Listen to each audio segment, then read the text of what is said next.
저는 넘치는 교회 권석진 목사입니다. 오늘 저는 지난 1년의 개척부터 지금 창립 예배에 이르기까지 순간을 간증을 할 텐데, 그 간증을 하나님의 은혜라는 제목으로 말씀을 통해서 나누고자 합니다. 저희는 작년 2월 심재영 목사님, 2월에 와서 말씀을 나누었던 심재영 목사님과 함께 두 가정이 심재영 목사님 사택 아파트에서 예배를 처음 드렸습니다. 거창하게 개척을 준비를 오래 했거나 아니면 저희의 마음속에 꿈이 한켠에 개척을 갖고 있었던 것이 아니었기 때문에 당장에 그냥 예배 드리는데 그것만 생각하고 같이 예배를 두 가정이 드렸습니다. 그러다 보니까 아파트다 보니까요, 이미 두 가정이 하면 벌써 10명 가까이 되거든요. 그러니까 소음 문제가 좀 되는 거예요. 찬양을 조금만 크게 불러도 아파트가 울리고, 또 마침 아랫집에 사시는 분이 굉장히 민감한 분이셔서 제발요라고 하는 그런 안타까운 목소리를 주시는 분이었기 때문에 저희가 예배 드리는 지 2주 만에 예배 처소를 구해야만 하는 상황이 되었고, 그래서 같은 화성시에 있는 협성대학교라고 하는 대학교에 강의실을 빌릴 수 있게 돼서, 그 강의실도 참 빌리기 어렵더라고요. 방송통신대학도 주변에 있었고 수원대학도 있고 대학들이 많았는데, 장안대학도 있고, 근데 그 대학들이 다 안 된다고 할 때 협성대학교만 허락을 해줘서, 그래서 주일에 예배 드리고 주중에는 인근 카페에서 목사님과 모여서 회의하고 기도하고, 그렇게 시간을 흘러가는데 저희의 마음에 어려움이 있었습니다. 예배 드리는 대학교 강의실이지만 신학교라서 그 교정 안에 큰 교회가 있었고, 또 저희 그 예배 드리는 그 대학교 근처에 저희가 전에 섬기던 교회도 가까운 곳에 있었기 때문에 적극적인 그 어떤 것도 하기가 참 조심스러운 그런 곳이었습니다. 심재영 목사님은 보셔서 아시면 굉장히 쾌활하고 활발하잖아요. 저도 지금 주눅 들어서 저렇게 얌전하지, 사실 저도 쾌활하고 적극적입니다. 그런데 그때는 정말 둘 다 아무것도 못하고 무력한 느낌만 가지고 시간만 계속 흘러갔습니다. 적극적인 사람인데 시간만 흘러가는 거요, 굉장히 고통스럽습니다. 그런데 그럴 수밖에 없었습니다. 오늘 본문이 룻기입니다. 물론 저희는 과부는 아닙니다. 그런데 사사시대 당시를 살아가는 이방 출신의 과부처럼 저희가 무력했습니다. 룻도 의지할 곳이 없어서 할 수 있는 것이라고는 남편을 잃어버리고 나서 유다 지방으로 돌아가는 시어머니를 따라 돌아오는 것밖에 할 수가 없었어요. 그리고 하루에 목숨을 부지할 수 있는 이삭 줍기, 그게 그가 할 수 있는 전부였습니다. 마치 저희가 카페도 왜 갔나 하면 모여서 앉아 있을 곳이 없으니까 카페 가면 커피를 한 잔 사놓으면 양심상 최소한 2-3시간은 앉아 있을 수 있으니까 그 앉아서 교회를 위해 구상하고, 미리 준비한 게 아니니까 기도하고 그렇게 했었는데, 그게 할 수 있는 전부였는데, 오늘 2장 2절 읽진 않았는데요, 2장 2절에 룻이 나오미에게 밭으로 한번 가볼게요. 유다 지방으로 돌아와서 밭으로 한번 나가볼 텐데 은혜를 입으면 내가 이삭을 주겠다라고 이야기를 합니다. 출애굽 때 분명히 하나님께서 율법으로 가나안 땅에 들어가면 너희가 곡식을 다 거두지 마라, 그리고 이삭도 줍지 마라, 열매도 다 따지 마라, 레위기 19장이 분명히 명령하셨거든요. 그런데 세월이 지나서 어떻게 된 일인지 룻이 이런 고백을 할 정도로 세상은 변한 겁니다. 율법을 지키는 사람이 별로 없었나 봅니다. 왜냐하면 율법을 지키는 사람이 많았다면 룻이 은혜를 입어서 그 이삭을 주겠다고 얘기 안 했을 거 아니에요. 그냥 나가면 사람들이 놔두고 간 것들을 집어오면 살 수 있었을 텐데, 시대가 바뀌고 각박한 세상이 되었기 때문에 하나님이 은혜를 주셔야만 내가 이삭을 주겠다라는 고백을 2장 2절에 하게 됩니다. 그러니까 룻이 밭에 나갔을 때는 큰 기대를 하고 나간 게 아니라고 생각합니다. 그냥 룻이 마음속에는 이삭이나 주우면 정말 감사하겠다, 하루 먹을 거 하나 좀 걸리면 되게 감사하겠다 하는 그 은혜를 기다리며 기대하며 나갔던 거죠. 근데 오늘 본문 말씀을 읽어보면 그 작은 기대, 작은 은혜만 원했는데 하나님께서는 하나님을 붙드는 자들에게 큰 은혜를 베풀고 준비하고 계심을 알 수 있습니다. 오늘 8절과 9절을 저와 여러분이 같이 소리내서 한번 읽어보길 원합니다. 2장 8절 9절을 소리내서 읽어보겠습니다. 시작. 보아스가 룻에게 이르되 내 딸아 들으라, 이삭을 주우러 다른 밭으로 가지 말며 여기서 떠나지 말고 나의 소녀들과 함께 있으라. 9절. 그들이 베는 밭을 보고 그들을 따르라. 내가 그 소년들에게 명령하여 너를 건드리지 말라 하였느니라. 목이 마르거든 그릇에 가서 소년들이 길어온 것을 마실지니라 하는지라. 보아스가 속한 밭에서 이삭을 줍는데 마침 그 밭의 주인인 보아스가 떡하니 나타났고요. 그리고 보아스가 자신의 일꾼들에게만 잘해주는 것이 아니라 오늘 읽은 이 8절 9절 이전에 보아스가 갑자기 나타나서 하나님의 복을 빌어주거든요. 그러니까 자기 그 종들에게도 굉장히 잘해주던 사람이었어요. 자기 일꾼에게만 잘해주는 것이 아니라 이삭 주우러 왔던 어떻게 보면 구걸하는 것 같은 느낌의 구걸이죠. 그런 룻에게도 은혜를 베풀어 주어서 다른 밭에 가지 말고 그곳에 있으라고 합니다. 거기에 젊은 일꾼들에게 심지어는 보호하라고까지 명령을 오늘 9절에 했습니다. 누군가 그런 말하는 걸 들었습니다. 보아스가 부자였으니까 이삭을 죽게 하는 것은 큰 배려가 아닐 수 있다라고 얘기할 수 있습니다. 하지만 우리는 신앙생활하면서 많이 경험해 보았습니다. 하나님께 드리거나 가난한 자들을 돕는 것은 부자라서 하지 않습니다. 하나님의 은혜를 입은 사람만 합니다. 그것을 우리는 알고 있기 때문에 이 보아스가 어떤 마음으로 룻을 도왔을 것이라는 건 이미 미루어 짐작할 수 있습니다. 오늘 함께 읽은 본문 2장 8절 이 직전에 아까 2장 2절도 제가 말씀을 드렸는데 4절에 보면 보아스가 룻이 아닌 자신의 일하는 사람에게 한 말이 그런 감동을 받은 사람이라는 걸 알 수 있습니다. 제가 한번 읽어볼게요. 룻기 2장 4절입니다. 마침 보아스가 베들레헴으로부터 와서 베는 자들에게 이르되 여호와께서 너희와 함께 하시기를 원하노라 하니 라고 되어 있습니다. 아니 그냥 하나님의 은혜와 평강을 빕니다 이렇게 하는 인사 아니에요? 샬롬 이런 인사 아니에요? 그냥 흔히 나올 수 있는 인사잖아요. 이야기할 수 있습니다. 하지만 보아스의 이 말은 당시 시대에는 어울리지 않는 말이었습니다. 왜냐하면 당시가 사사시대 마지막이었거든요. 사사시대 마지막은 사사기 17장 21장에 이렇게 기록되었기 때문에 사사기 시대를 우리가 알 수 있습니다. 그때에 이스라엘에 왕이 없었으므로 각 사람이 각기 자기의 소견대로 옳은 대로 행하였더라 라고 기록되어 있거든요. 그 얘기는 무엇인가 하면 사사가 중간에 나타나서 치리하지만 중간중간에 타락하여서 자기 마음대로 살았다. 특히나 사사기 마지막에는 굉장히 잔인한 사건까지 일어나는 일이 있었잖아요. 레위나 첩이 온몸이 잘라져서 죽는 그런 것들을 우리가 읽었지 않습니까? 이 시대에 그 끝에 사사기 시대 끝에 보아스가 한 이 간증과 고백과 선포는 그 당시에 어울리지 않는 말이었다. 그냥 흔히 하나님의 사람인가 보다가 아니라 아무도 하나님을 선포하지 않는 그때에 누구도 다 자기 뜻대로 살아가는 그 시대에 하나님의 은혜를 나타낸 사람이 보아스였습니다. 영적 도덕적 기준을 잃어버렸던 사사시대 말기에 보아스의 이 하나님의 은혜를 선포하는 이 2장 4절의 말씀 한마디가 큰 은혜였습니다. 오늘날에도 동일하게 메마른 시대라고 평하지만 정말 우리가 영혼을 만날 때 큰 물질을 주지 않아도 이런 하나님의 은혜를 담은 작은 말과 위로가 사람을 살리는 줄 믿습니다. 주는 사람 입장에서는 이렇게 작은 거 줘서 미안해요 라고 하실지 모르지만, 그리고 저도 그렇게 하고 있을지 모르지만, 받는 사람의 입장에서는 사람을 살리는 위로의 말인 줄 믿습니다. 저희가 준비를 하고 개척한 것이 아니라고 말씀드렸습니다. 그러니 당연히 한 푼도 없고는 제가 썼는데 좀 아니네요. 얼마나 한 몇십만 원, 몇백만 원 있었습니다. 초반에 누가 헌금을 해주셔서. 자, 그렇지만 장소도 없었고 방법도 모르고 마음이 낮아져 있죠. 조력자를 일할 때는 뭔가 할 수 있을 것 같이 생각했는데 막상 이제 이게 맨 땅에 서 보니까 아무것도 없더라고요. 이 두 목사에겐 이런 은혜의 손길이 필요했는데 룻의 마음처럼 그저 이삭 줍는 마음으로 하루하루를 살아갈 때에 이름을 밝힐 수 없는 목사님 두 분이 다른 시기에 2달의 여유를 두고 연락을 주셨습니다. 두 분 모두 오라고 하셨고 밥을 사주셨어요. 보아스처럼 하나님이 하실 거라고 용기 잃지 말라고 하셨습니다.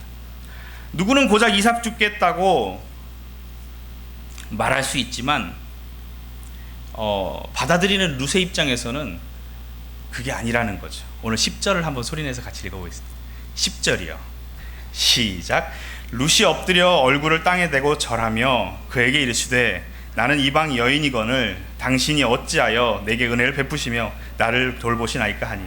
누구는 고작 이삭 죽겠다고 절까지 하냐고 할 수 있습니다. 근데 저는 룻의 마음이 와닿습니다. 어떤 사람에게는 고작 밥 한 끼 아니야? 라고 할 수 있습니다. 잠깐 보자고 한 거 아니야? 라고 할 수 있습니다. 하지만 그 좌절이 반복되는 그 끝에서 하나님의 손길을 경험하는 사람 입장에서는 그것은 밥 한 끼가 아니고 놀라운 기적의 시작입니다. 그렇게 허락된 이삭이에요. 룻에게 허락된 그 하루의 이삭은 그 순간 하루를 버틸 식량이라는 의미를 넘어서서 하나님의 주신 희망의 씨앗이 되는 놀라운 역사가 있었습니다. 사랑하는 성도님들 삶 가운데서도 그런 줄 믿습니다. 우리가 전도할 때 복음을 전하면서 열심히 전하지만 복음이 무엇입니까? 죽어가는 사람이 살아나는 거잖아요. 죽어가는 것이 살아가는 건 예수 그리스도의 복음 그것인데 그것에 흐르는 정신은 사람을 살리고자 하는 애끓는 마음이거든요. 그것은 때로는 큰 돈이 아니어도 큰 선김이 아니어도 그 사람이 정말로 낮아져 있을 때 작은 하나가 그 사람을 죽음에서 살리는 일에 역할을 한다는 거죠.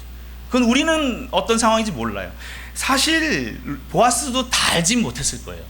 평소에 하나님께 깨어있고 기도하는 사람이었기 때문에 이런 데 사용되어지긴 했지만 세세히 알지는 못했을 거예요. 다만 하나님의 사람이기 때문에 하나님께서 그렇게 사용하신 줄 믿습니다. 그렇게 감격스러운 룻과는 달리 보아스는 이러한 일이 당연하다는 듯이 말할 수밖에 없는 거죠. 제가 11절 읽어보겠습니다. 눈으로 보십시오. 보아스가 그에게 대답하여 이르되 네 남편이 죽은 후로 네가 시어머니에게 행한 모든 것과 네 부모와 고국을 떠나 전에 알지 못하던 백성에게로 온 일이 내게 분명히 알려졌느니라. 아멘. 보아스가 룻을 알고 있었다는 사실이 이제 밝혀지네요. 그런데 이 룻이 시어머니에게 행한 모든 것을 안다고 그랬거든요. 이 모든 것을 안다고 한다면 실은 나오미가 이 지역에 와서 알고 지내던 그 자매님들에게 여러 이야기를 했을 거라고 우리가 추측이 됩니다. 룻기 1장 16절에 나오미가 룻과 오르바에게 너희 모압 지역으로 떠나. 그럼 새 삶을 살 수 있잖아. 결혼할 수 있잖아. 지금 나를 따라가면 인생에 소망이 없어 라고 할 때 이 나오미에게 룻이 뭐라고 고백했냐면 어머니의 하나님이 나의 하나님이 됩니다 라고 고백했었거든. 이 고백을 포함해서 이 보아스가 모든 걸 안다라고 한다고 근거를 삼으면 하나님의 사람 보아스는 하나님을 선택한 이 시대가 어떻다고요? 아무도 하나님 선택하려고 하지 않던 그 시대에 이방 여인인데 하나님을 선택한 룻에게 분명히 하나님의 은혜가 함께할 거를 알고 있었다는 사실로 연결이 됩니다. 그러니까 12절 말씀이 나올 수 있는 겁니다. 11절 말씀을 제가 한번 읽어보겠습니다. 눈으로 봐주십시오. 여호와께서 네가 행한 일에 보답하시기를 원하며 이스라엘의 하나님 여호와께서 그의 날개 아래에 보호를 받으러 온 너에게 온전한 상 주시기를 원하노라 하는지라. 아멘. 저희 두 목사도 이름을 말할 수 없는 두 목사님께 동일하게 이제 말씀을 들었습니다. 그 두 분 다 그저 힘내라고 밥 사주는 거라고 얘기하셨어요. 이거 별거 아니야 라고 얘기하셨어요. 참 어떻게 그렇게 공통점이 있는지 몰라요. 기도하시는 목사님들이라 두 분이 연락해서 내가 1번 네가 2번 이렇게 하신 것도 아닐 텐데 어떻게 하신 말씀이 동일했습니다. 하나님이 지켜주실 것으로 위로하셨어요. 오늘 13절의 말씀의 이 고백, 룻의 고백이 그래서 저희의 고백이 그날 되었습니다. 룻이 이르되 내 주여 내가 당신께 은혜 있기를 원하나이다. 나는 당신의 하녀 중에 하나와도 같지 못하오나 당신이 이 하녀를 위로하시고 마음을 기쁘게 하는 말씀을 하셨나이다 하니라. 이런 상황에서 룻이 바라는 은혜는 큰 게 아닙니다. 룻은 자신의 상황을 정확히 알고 있었어요. 그래서 뭐라고 얘기했냐면 아무리 이렇게 배려를 받아도 그 배려가 권리가 아닌 줄 압니다. 보아스여, 난 당신의 하녀 중에도 하나도 갖지 못하다. 무슨 얘기입니까? 나는 하녀들보다 못하다. 나는 그런 줄 못한 줄 아니까 이런 작은 배려만 받아도 너무나도 감사한데, 그런데 당신이 전해준 이 믿음의 말은 그런 낮은 자리에 있는 나를 희망을 꿈꿀 수 있도록 위로가 되고 기쁘게 하는 말입니다 라고 고백하는 거죠.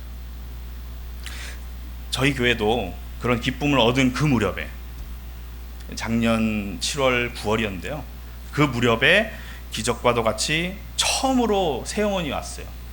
한날 3명의 영혼이 더해졌습니다. 근데 그 중에 한 분이 연결고리가 돼서 그 달이 가기 전에 50대와 60대 남성 4분이 출석을 했고 그분들이 성경 공부와 새가족 성경 공부와 등록까지 마쳤습니다. 이런 일이 일어나던 그 달에 이 성경으로 다시 돌아오면 룻도 용기를 내어 우리가 이제 읽지 않은 3장의 내용이 뭔가 하면 이제 보아스의 발치에 가는 사건이 있었지 않습니까? 나는 한번 대박을 내보겠다는 마음이 없었어요. 룻은 그저 아까도 얘기했지만 자기는 자기 확실한 자기 위치를 알았어요. 하녀보다 못한 사람. 그런데 보아스의 발치에 갔다라는 사건은 굉장한 용기를 가지고 간 것이거든요. 그것은 보아스의 은혜를 얻으려고 간 게 아니고요, 하나님이 어떻게 하실지에 대한 더 큰 기대를 하고 가는 것이죠. 수많은 사람들이 착각하는 것이 하나님의 은혜의 결정은 사람이 보통 사람을 통해서 하시니까 사람을 보게 되는데요, 그 사람 넘어 있는 하나님을 보면 두려운 마음도 용기를 갖게 됩니다. 저희 두 목사도 격려해 주신 두 목사님 중에 한 분에게, 물론 이제 그 다음번에는 그분이 안 되면 이제 다음 분에게 가려고 했는데, 그 중에 한 분에게 먼저 용기를 내서 보아스의 발치를 가는 룻의 마음으로 진짜 조심스럽게 여쭤봤어요. 혹시 돼주실 수 있느냐. 요즘 같은 어려운 시대에 그것도 서로 조력을 하던 사이가 아니라, 아는 사이가 아니라, 어떻게 보면 이 세상적인 말로 굉장히 안 좋아 보일 수 있는 상황이기 때문에 저희가 반년 이상, 9개월 이상을 아무에게도 연락 못했던 것은 저희 마음에는 저희의 상황을 알고 저희의 상태를 정확히 알았거든요. 누구의 하녀보다 못한 룻의 마음처럼 저희도 누구에게가 이야기할 수 없는 그런 상황인 것을 정확히 알았기 때문에 못했는데, 하나님의 은혜 하나 믿고 용기를 내어서 그 발치에 앉아있고 누워있듯이 부탁을 드렸습니다. 그리고 나서 있었던 일이 오늘 함께 읽은 4장 4절 말씀입니다. 제가 읽어보겠습니다. 내가 여기 앉은 이들과 내 백성의 장로들 앞에서 그것을 사라고 내게 말하며 알게 하려 하노라. 만일 내가 물으려면 물으려니와 만일 내가 물으지 아니하려거든 내게 구하여 알게 하라. 내 다음은 나요 그 외에는 물을 자가 없느니라 하니 그가 이르되 내가 물으리라 하는지라. 이제 룻의 부탁을 듣고 그날 보아스가 아침이 되자마자 다른 기업 물을 자를 만나서 데려오고, 그리고 이것을 증거할 장로 10명을 모으죠. 그래서 12명이 모였어요. 그래서 이제 그 자기보다 우선순위 있는 기업 물을 자에게 말을 하는 거죠. 이런 상황이 있는데 너 물을래? 물어봤더니 이게 계획된 거와 달리 물으겠다고 하는 거예요. 물으겠다고 하는 거예요. 그러니까 이제 룻과 나오미는 그 사람에게 이제 가야 되는 거죠. 그런데 읽지 않았지만 지금 이 4장 4절 바로 직전에 3절에 무슨 말이 있었냐면, 엘리멜렉, 나오미의 남편인 엘리멜렉의 소유지를 팔기 때문에 물을 건데 물을 거야? 라고 물어보는 대목이 나와요. 그러니까 이제 이 이름이 밝혀지지 않은 그 사람이 나 물을 거야 한 거거든요. 왜냐하면 나오미는 이제 출산할 수 없는 상황이라고 성경에서 분명히 기록되어 있습니다. 그러니까 소속된 엘리멜렉의 땅이 나오미가 기업 물을 자에게 가면 죽고 나서 아기가 없잖아요. 그러니까 그것이 그 사람에게로 다 소속이 되는 거죠. 그러니까 이익이 될까 해서 물으려고 했던 건데, 이어지는 5절에 보아스의 말로 인해서 이제 이게 깨지는 거죠. 보아스가 이르되 내가 나오미 손에서 그 밭을 사는 날에 곧 죽은 자의 아내 모압 여인 룻에게서 사서 그 죽은 자의 기업을 그의 이름으로 세워할지니라. 나오미만 죽으면 그 땅이 내 거가 될 줄 알았는데 며느리가 있다는데 그 며느리도 유다 지파의 말론의 아내인 거예요. 그러니까 엘리멜렉의 아들의 아내인 거죠. 그러니까 며느리 또한 데려가야 한다니까 이거는 또 얘기가 달라지는 거예요. 룻은 젊었고 임신할 수 있는 여자였기 때문에 룻을 통해 아이를 낳으면 엘리멜렉의 가계가 이어지거든요. 그럼 재산의 일부는 그 아이의 그 엘리멜렉의 가문을 세우는 데 사용되지. 그게 기업 물을 자거든요. 자신의 재산이 나눠지는 게 뿐만 아니라 자기가 재산이 더 갈 수도 있는 상황이 되는 거죠. 그래서 6절에 이런 말을 하는 겁니다.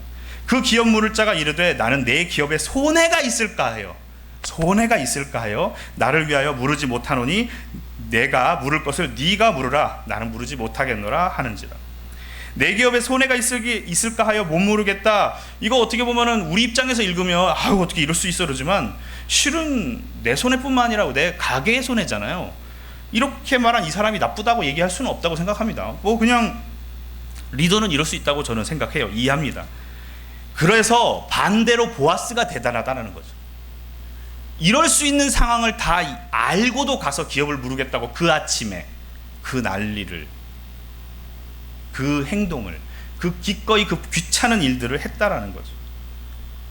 그래서 저는 기업 물으지 않은 사람에 대한 원망이나 이해 안 됨이 아니라 기업을 물은 보아스의 마음이 사실은 감히 다 이해는 되지 않습니다.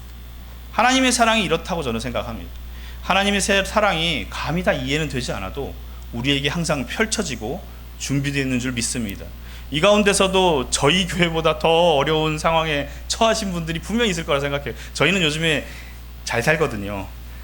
모교회가 계셔주셔서 그런지, 아니면 우리 상황을 몰랐던 목사님들이, 수많은 또 다른 보아스 목사님들이 나타나셔가지고 저희를 막 엄청 돌보아 주십니다. 저희가 코로나 때 죽을까봐 정말로 기도해 주시고 격려해 주시고 많이 도와주셨어요. 근데 이 가운데 아직 저희처럼 보아스를 혹시라도 못 만난 분이 계시다면 하나님의 은혜와 평강이 함께 하실 줄 믿습니다. 누구도 다 손해다라고 생각해서 거절하지만 그 가운데 하나님의 사람 단 한 명이 저와 여러분 가운데 하나님께서 보내주실 줄 믿습니다. 가깝지도 않고 지역도 다르고요, 잘 아는 관계도 아닌 저희의 모교회가 왜 되어주시는지 그 사랑 저희는 다 이해할 수 없습니다. 그저 잘난 모습 없고 부족하지만 오직 하나님 사랑하고 예수 그리스도 복음 전하기 원하는 그 마음 하나 보시고 저희의 모교회가 되어주신다고 마음으로 정하시고 집사님들과 운영위원님들, 그 모든 성도가 함께 동의해 주셨다는 이야기를 듣고 제가 정말 너무나도 감사한 마음 넘어서 굉장히 좋은 의미의 이해가 되지 않았습니다. 아, 이러신 분들이 있구나. 온 교회가 이렇게 마음으로 기도해 주셔서 참 감사합니다. 하나님의 은혜와 평강이 이 귀한 교회 가운데 있는 줄 믿습니다. 그래서 여러분들에겐 어떻게 보면 네 번째 교회일지 모르지만 어떤 사람에게는 평생에 단 한 번 있는 하나님의 사랑을 느낄 수 있는 놀라운 기적의 시간들이었습니다. 저희는 지난 1년 동안 돌아보면서 보아스를 만난 룻의 감동으로 살았습니다. 아까도 말씀드렸듯이 올해 들어서는 이 소식을 이제 들으시고 저희들을 도와주시는, 격려해 주시는 많은 목사님들이 등장하였지만 정말로 지난 1년, 특히나 작년 그 9월, 10월, 11월 기간 동안에 모교회가 기도해 주셨음을 저희는 체감을 했습니다. 그랬기 때문에 저희들이 힘을 얻고 사역을 할 수 있었고, 모교회가 기도해 주시니까 이 코로나도 씩씩하게 헤쳐서 잘 지내고 있고요, 그리고 이렇게 모교회를 찾아뵐 수도 있게 되었습니다. 모교회가 기도해 주시니까 간판도 없는 교회에 태어나서 처음 교회 나와 본다고 하는 사람들의 영혼들을 보내주셨고, 모교회가 기도해 주시니까 40년 결혼 생활 동안에 믿는 안에 핍박하던, 예수 안 믿던 노 신사가 예수님을 구주로 영접하는 기적, 예수님 앞에 자신의 죄를 고백하고 침례받는 기적도 저희들 눈으로 보게 하여 주셨습니다. 저희가 이런 일에 사용될 수 있도록 모교회가 되어주셔서 참 감사합니다. 특별히 감사할 것은 사랑으로 기도해 주셔서 감사합니다. 저희 넘치는 교회도 귀한 모교회처럼 위로되고 하나님 은혜를 드러내는 교회가 되기를 소망합니다. 저희 교회도 다른 룻과 같은 목회자, 룻과 같은 작은 교회들을 관심 있게 살피고 섬기기를 그래서 소망합니다. 받은 사랑이 있기 때문에 그 받은 사랑을 또 주기를, 주어지는 데 사용되기를 간절히 원합니다. 이런 간증을 할 수 있도록 인도하신 하나님과 모교회가 되어주신 정미철 목사님과 여러 성도님들, 집사님들 참 감사합니다. 이 시간 기도하겠습니다.